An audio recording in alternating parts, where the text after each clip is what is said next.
kita ngeidentifikasi kekuatan masing-masing gitu ya, strength-nya masing-masing.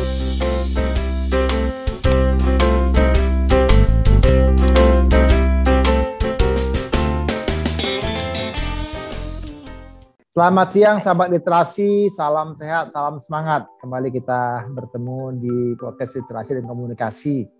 Satu podcast yang bercerita tentang pendidikan, tentang sekolah, tentang pembelajaran, dan tentang komunikasi.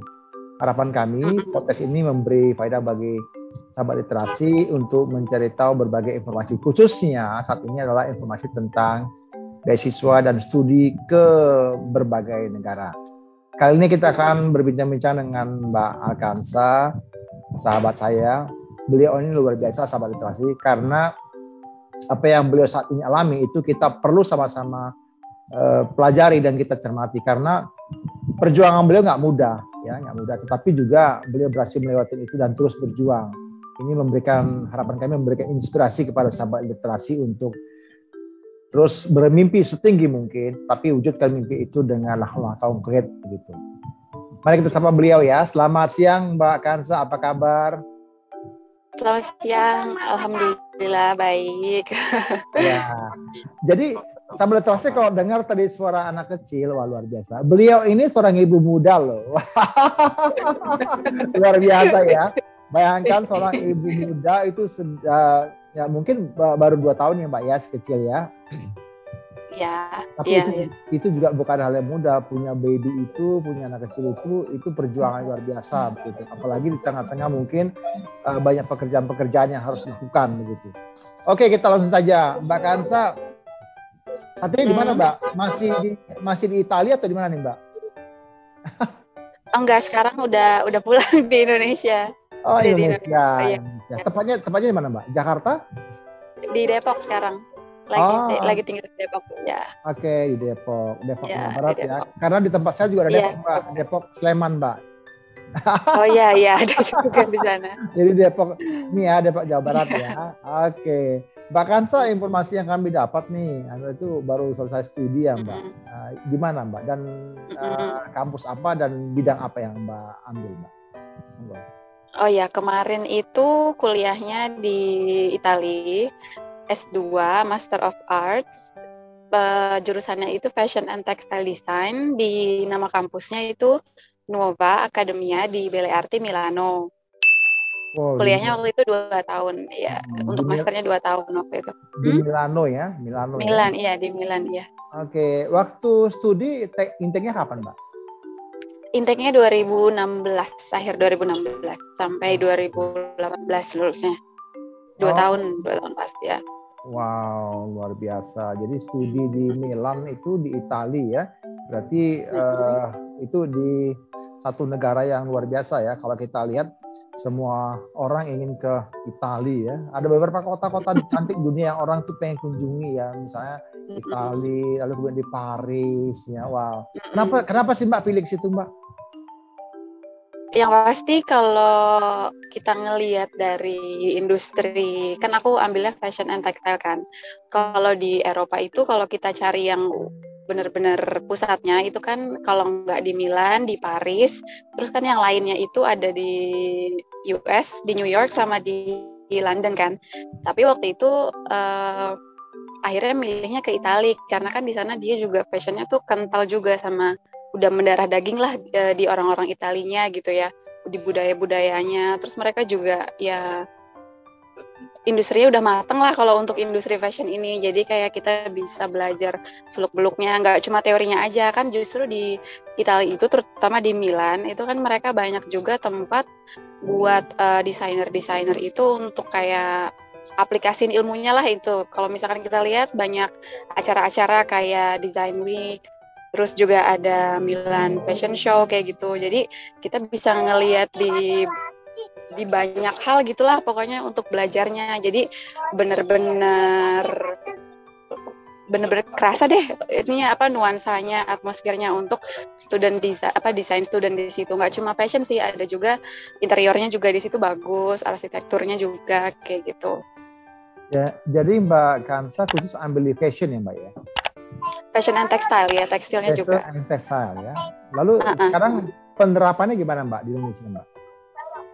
Kalau dari akunya sendiri atau gimana? Atau Ya industri yang udah ada? dari Mbak kan udah dapat ilmu nih di Milan nih, mungkin ketika bagaimana menerapkan di Indonesia Mbak? Oh iya, Bisa kalau diterapkan misalkan atau sekarang, belum? iya sudah diterapkan, sudah kita coba mulai terapkan. Jadi gini, kalau dari segi artistiknya, aku pasti ada lah ya desain house-nya, ada brandnya, ada yang untuk sifatnya lebih untuk kayak galeri gitu lah. Masih kan beda kan biasanya baju-baju yang diperuntukkan untuk show aja sama yang untuk dipakai. Nah itu kalau untuk show-shownya itu ada. Kalau misalkan untuk ready to wear-nya juga lagi baru mulai kita garap. Nah terus yang udah jalan juga ini kita coba lagi bikin pendidikan online di bidang dunia itulah, dunia kreatif, fashion, tekstil kayak gitu. Jadi harapan kita sih pendidikan online ini tuh bisa ngejangkau banyak orang. Jadi nggak cuma yang ada di kota-kota besar aja, tapi juga di daerah-daerah yang lebih jauh. Dan aksesnya itu lebih mudah karena harga pendidikannya itu lebih terjangkau. Karena kalau kita lihat sekarang kan untuk sekolah desain itu terutama yang kayak swasta gitu-gitu kan kita tahu memang relatif lebih mahal ya. Nah di sini kita tuh inginnya lebih kayak membumikan ilmunya gitu loh. Jadi tapi di sini kita juga kasih pilihan, nggak langsung semuanya itu dipaketin. Karena kan kalau sekolah-sekolah desain fashion gitu kan langsung paket semuanya gitu ya. Tapi di sini kita provide-nya itu per topik aja gitu. Jadi ada kelas, nanti ada kelas pola, terus ada kelas desainnya aja, ada kelas marketingnya aja kayak gitu. Jadi tergantung kebutuhan mereka maunya apa. Nah jadi kalau ditanya aplikasinya emang cukup bervariasi sih kalau dari aku sendiri gitu. Oke, berarti kan ada sekolah nih Mbak, sekolah online ya, saat ini masih ada ya. Nah itu berapa Mbak jumlah mahasiswanya Mbak? Kalau kemarin itu udah sekitar berapa totalnya? Sudah sekitar 1000-an apa gitu kalau nggak salah. 1000-an se-Indonesia? Apa ada di luar juga datang? Kayaknya ada juga beberapa orang yang dia tuh tinggalnya di luar negeri tapi orang Indonesia gitu, tapi memang beberapa aja sih, sebagian besar itu dari Indonesia. Di berbagai provinsi deh pokoknya. 1000-an ya. Itu udah berapa lama Mbak sekolahnya Mbak? Kita launchingnya itu bulan Maret kalau nggak salah. Iya dari Maret tahun ini. 2021 ya? 2021 ya. Pilot projectnya Maret ya. Hampir setengah bulan ya. Wow. Kalau di YouTube itu dalam waktu setengah tahun ya, hampir setengah tahun itu sudah punya 1000-an customer gitu. Wow, cukup luar biasa. Artinya animo masyarakat cukup tinggi ya. Iya. Kalau kita lihat juga gitu, yang mau belajar desain itu sebenarnya banyak. Cuma banyak yang nggak tahu mulainya dari mana gitu kan. Karena kan ngelihat juga di Indonesia kan kreatif industrinya kan juga jadi salah satu kontributor yang cukup besar kan untuk PDB-nya. Jadi maksudnya kalau menurut tim kita mungkin itu sejalan juga sih sama program pemerintah untuk menggalakkan industri kreatif gitu ya. Wow, berarti nanti akan bisa dihubungkan dengan Bang Sandiaga Uno ini ya. Oh iya. Ya amin lah, semoga bisa nanti. Nanti saya hubungkan ke beliau, nanti saya akan coba kontak biar nanti mungkin nanti Mbak Kansa bisa bisa langsung ngobrol ke beliau. Saya akan informasikan nomor beliau ke Mbak, lalu saya kontak ke beliau, biar ada teman saya. Oh gitu ya, iya. Terima kasih. Ini guna kita saling berbagi informasi begitu ya. Jadi sahabat literasi, kalau Anda tertarik akan desain ya Mbak ya, desain tepatnya mungkin fashion begitu dan juga tekstil, Mbak Kansa salah satu orang yang memang, kalau nggak salah Mbak pernah memenangkan satu kompetisi ya Mbak ya, di Milan waktu itu ya. Waktu di mana? Berhubungan sama tekstil ya waktu itu. Itu gimana ceritanya?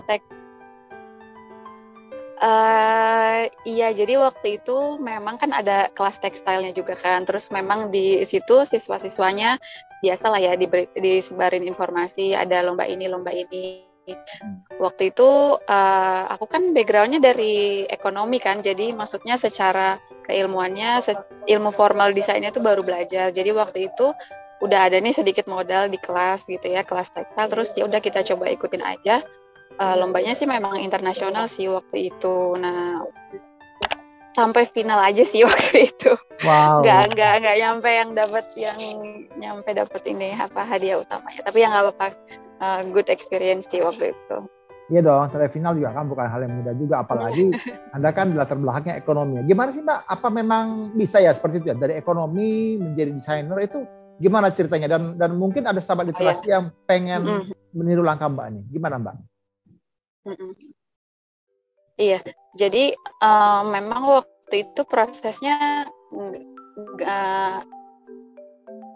cukup panjang ya. Jadi coba untuk daftar master degree di luar negeri misalkan ya, entah di Amerika, di Eropa, di Australia, itu memang mereka rata-rata untuk S2-nya mensyaratkan supaya S1-nya atau latar belakang background sebelumnya itu dari bidang yang sama gitu. Nah, jadi waktu itu aku memang susah mencari kampusnya, kayak daftar di Inggris itu susah karena latar belakang pendidikannya nggak sama gitu. Akhirnya kemarin juga tiba-tiba ketemu nih kampus yang di Italia. Oh, ternyata dia boleh dari background apa aja. Ya udah kita coba daftar di sana. Dan memang sih butuh portofolio yang pasti ya, kalau untuk daftar sekolah lanjutan di bidang kreatif tuh mereka minta portofolio. Waktu itu aku siapkan, terus waktu seleksi ya udah akhirnya keterima di situ. Tapi memang untuk catch up pelajaran di kampusnya itu cukup berat karena ya dari backgroundnya kan beda gitu ya. Jadi untuk ikutin yang lain itu memang agak lama belajarnya, kayak perlu ekstra gitu loh untuk mempelajari materi-materinya. Wah, jadi meskipun berbeda latar belakang tetap bisa ini Mbak ya, tetap bisa diselesaikan juga dengan baik ya.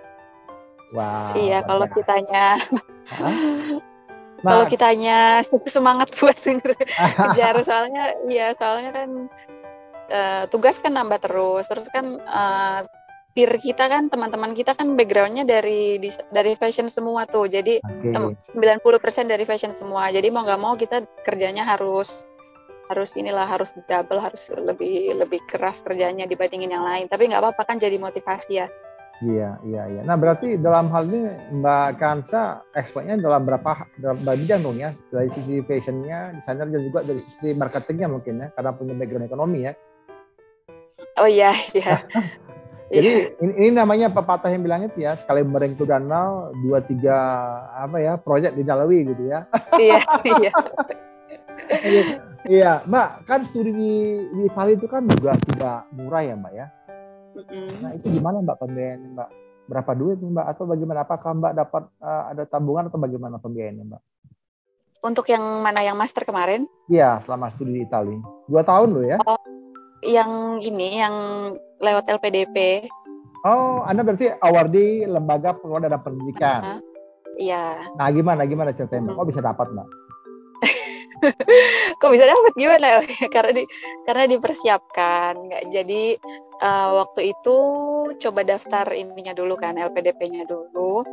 Yang pasti gini, karena aku sadar background S1 dan S2 itu beda gitu ya, jadi otomatis ada yang harus dipersiapkan nih. Terus kita lihat apa aja yang pasti selain dari kebutuhan yang harus dipenuhi sama LPDP ya kan. Kalau LPDP kan udah pasti kayak IELTS-nya, terus kayak personal statement, kayak gitu. Nah, untuk kampusnya ini tuh aku udah persiapkan dari setahun sebelumnya. Kayak misalkan aku butuh bridging-nya nih, misalkan aku ambil work experience yang di bidang kreatif, walaupun kreatif itu bukan fashion, tapi kan to some degree itu kan mirip gitu ya, kayak industri kreatif. Terus juga belajar basic skill yang dibutuhin sama yang mau kuliah di fashion, misalkan kayak belajar jahit, belajar desain sedikit-sedikit lah gitu kan, terus ikut les-lesnya. Jadi memang ada proses yang harus dipersiapkan. Nah, jadi harus dilihat dulu sih sebenarnya di target kampusnya itu apa aja yang dibutuhkan, dan luangkan waktu beberapa bulan atau mungkin 1 tahun untuk mempersiapkan itu semuanya dengan baik gitu. Jadi nggak keburu-buru. Jadi kita minimalisir aja kesempatan gagalnya itu, diminimalisir gitu loh, dengan kita mempersiapkan banyak halnya gitu. Oke, jadi tadi sudah mempersiapkan juga IELTS-nya, lalu juga ada standar minimal ya untuk bisa fashion ya. Berarti Mbak belajar menjahit kah gitu, atau memang sebelumnya sudah punya passion untuk ke fashion? Kalau passion tuh sebenarnya lebih ke awalnya sih dulu tuh passionnya lebih kreatif tapi belum tahu kalau mau ke passion. Tapi ketika diteliti lagi apa ya kira-kira yang dunia arts tapi yang aku bisa suka dan itu bisa dimonetize gitu ya. Terus ketika aku lihat oh kayaknya fashion cocok, ya udah kita mulai cari deh apa aja sih yang dibutuhin supaya bisa istilahnya masuk ke industri ini gitu ya. Belajar desain, belajar jahit. Tadinya sih nggak bisa kalau jahit kayak gitu, tapi karena memang dibutuhkan, jadi ya udah kita belajar aja, coba fulfill apa yang dibutuhin sebagai persyaratannya gitu. Jadi paling tidak yang Mbak sampaikan barusan adalah kita sahabat literasi kalau kita mau studi apa begitu kita harus prepare dengan baik. Kalau kita berbeda latar belakang pendidikan sebelumnya, maka kita cari tahu kampus yang akan kita tuju itu dia menceritakan apa gitu Mbak ya. Hal-hal apa yang harus dimiliki ya, spek apa yang harus dimiliki begitu ya. Lalu kita persiapkan, ketika kita kuliah. Ya tadi Mbak kan juga akui bahwa catch up pendidikannya juga nggak mudah begitu, tapi paling tidak sudah bisa mengimbangi gitu Mbak ya, mengejar ketinggalan. Iya, mengejar. Iya. Kalau nggak dipersiapkan mungkin udah jauh ini ya, ketinggal kali ya. Iya. Iya. Oh iya, oke. Nah, kalau Mbak kemudian tadi studi 2 tahun ya di Italia itu, lalu Mbak selama studi apa nih Mbak hal-hal yang paling berkesan Mbak, yang nggak enak dan enaknya Mbak, suka dukanya? Di Italinya atau lebih ke ininya, ke jurusannya gitu? Jurusannya, studinya. Kalau di Italinya pasti enak dong, kan ya. Kalau di Italinya, juga di Italia. Menikmati turismenya gitu kan? Iya, itu enaknya. Iya. Apa ya? Sebenarnya sih karena ini memang sesuai sama kesukaan gitu ya. Kalau orang bilang sesuai sama passionnya, suka. Jadi apa-apa yang sulitnya gitu, kayak misalkan begadang-begadangnya, terus rusak proyek yang udah mau jadi malah rusak atau gimana gitu. Jadi ya jatuhnya malah dibawa fun aja. Jadi agak susah sih sebenarnya kalau dibilang nggak enaknya tuh apa.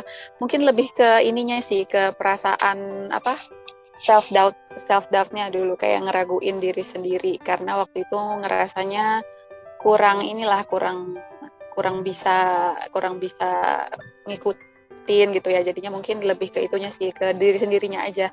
Cuma kalau dari eksternalnya sih kayaknya bisa ditutupin sama passionnya itu sih. Jadi ketika aku mikir lagi waktu itu tuh nggak enaknya apa, kayaknya agak susah sih, cuma lebih ke diri sendiri aja waktu itu.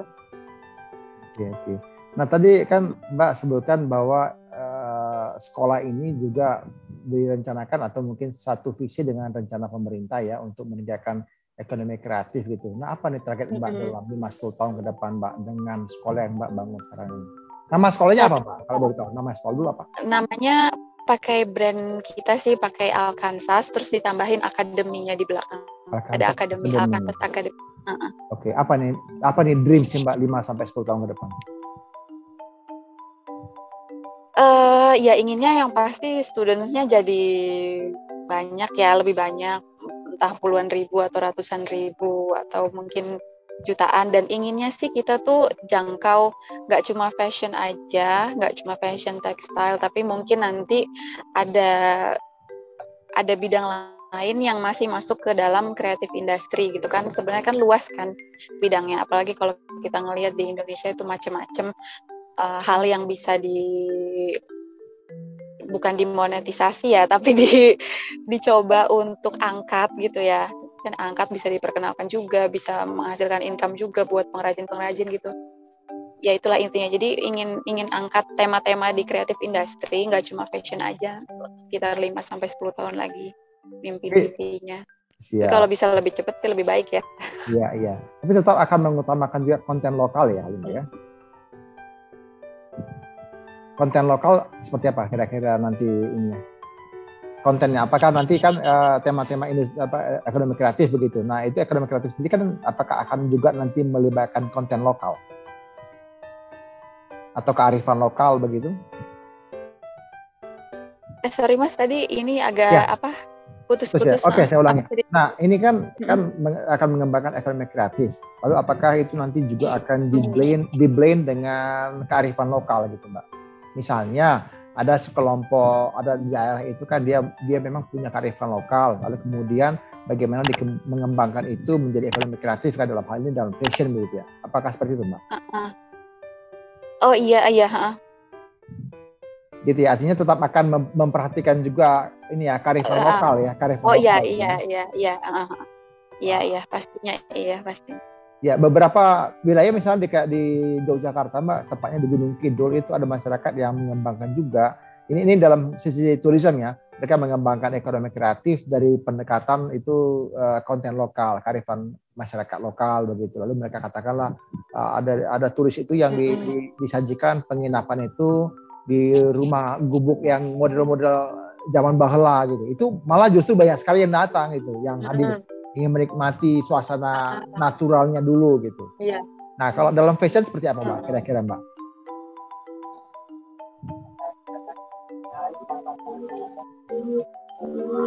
Halo? Oke ya, kalau di fashion kira-kira bagaimana mengkorelkannya dengan konten lokalnya, Mbak?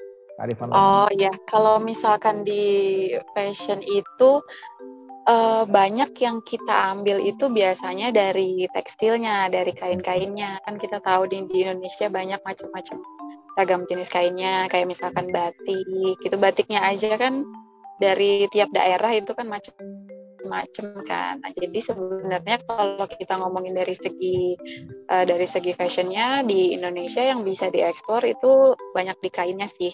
Kalau misalkan dari kita bilangnya siluet gitu ya, dari desainnya itu belum menemukan sih sesuatu yang sangat berbeda, tapi kalau dari kainnya itu bisa jadi kekuatan kita juga, karena kita belajar di Italia kemarin juga ini ada membahas sedikit tentang batik kan. Jadi ketika masyarakat internasional itu sudah mengeksplor kain batik itu, dan bahkan bisa aja ngeklaim kayak itu dari mereka gitu kan, karena mereka mengatakan batiknya itu sebagai teknik gitu loh. Tapi kita di Indonesia yang punya kainnya, terus juga ada sejarahnya, ada ceritanya masing-masing dari tiap daerah. Nah, itu emang dari segi itunya sih, dari segi kainnya sih. Ya, sahabat literasi, Indonesia memiliki beragam budaya ya, dan di dalam itu ada pakaian-pakaian yang masing-masing daerah mungkin punya keunikan sendiri. Misalnya ada songket, ada batik gitu ya. Kalau di kampung saya itu di Tanah Batak itu ada namanya ulos begitu ya. Oh iya, itu juga ya. Itu kan ragam budaya mungkin sampai ribuan macam kali, Mbak ya, dari Sabang sampai Merauke ya. Nah, itu menjadi kekayaan yang tadi ya disampaikan oleh Mbak Kansa, bisa dikembangkan dari sisi fashionnya, jadi menarik perhatian masyarakat juga untuk bisa mengembangkannya gitu, Mbak ya. Wah, luar biasa, Mbak. Mbak bisa menangkap peluang ekonomi ini, benar-benar mahasiswa ekonomi ya, Mbak ya. selalu melihat peluang-peluang yang orang lain mungkin belum melihat begitu. Menarik ya, menarik. Nah, kira-kira nih bagi teman-teman sahabat literasi yang ingin mengikuti langkahnya Mbak Kansa atau mungkin nanti bisa join ke Kansa Academy gitu. Apa pesan-pesan Mbak kepada teman-teman sahabat literasi? Di dunia yang udah sangat istilahnya ya sangat dinamis ini ya, penting sih untuk kita ngeidentifikasi kekuatan masing-masing gitu ya, strength-nya masing-masing. Terus nanti kalau mau bikin usaha, mau bikin sesuatu, itu cari partner yang emang benar-benar bisa ngedukung kita, yang bisa bantu arahin kita gitu ya.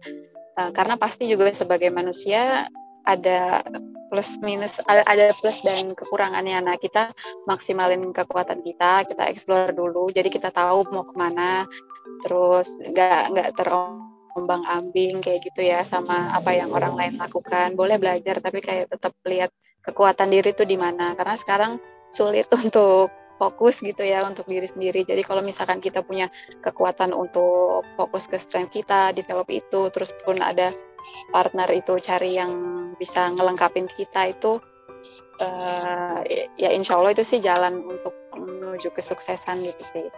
Ya bahkan kesuksesan sendiri kan setiap orang beda-beda kan, cuma intinya itu sih, kayak ekspor kekuatan diri sendiri, maksimalin di situ aja, fokus aja gitu. Oke, menarik ya. Nah, kira-kira Mbak Kansa ketika nanti teman-teman sahabat literasi ini akan ikut Mbak tadi sebutkan pertama-tama eksplor dulu kekuatan diri sendiri, lalu fokus di situ ya. Di tengah-tengah mungkin zaman ini kita makin sulit fokus ya Mbak ya. Nah, kalau boleh disebutkan Mbak, nanti kira-kira ketika teman-teman atau sahabat literasi akan join ke Alkansas Academy itu gimana prosesnya Mbak? Oh iya, jadi kalau misalkan mau coba nanti masuk aja ke websitenya dulu di academy.alkansas.com. Terus nanti di situ kan ada masuk ke bagian mata kuliah, itu nanti ada beberapa, itu bisa dipilih, bisa langsung kayak belanja di online shop aja, kayak diklik terus di add to cart, di check out gitu. Terus nanti semuanya sih sebenarnya prosesnya udah dikasih tahu gitu ya, step-stepnya di website itu. Jadi nanti kalau misalkan sudah pembayaran, sudah ada notifikasi bisa ikut kelasnya, itu bisa langsung lihat materi-materinya di website itu gitu. Jadi disimplifikasi aja. Ya, materinya disajikan di dalam itu ya, dalam website ya. Iya, dalam video ya. Di website ya. Ya, jadi kayak hampir sama kayak itu ya, yang kayak ruang guru dan seterusnya gitu. Artinya teman-teman ketika sudah nanti bergabung, itu nanti bisa menyajikan materi-materi apa yang disajikan. Berarti ada itu nggak Mbak? Ada standar kelulusannya nggak? Atau ya monggo kalau sudah selesai bisa live atau gimana?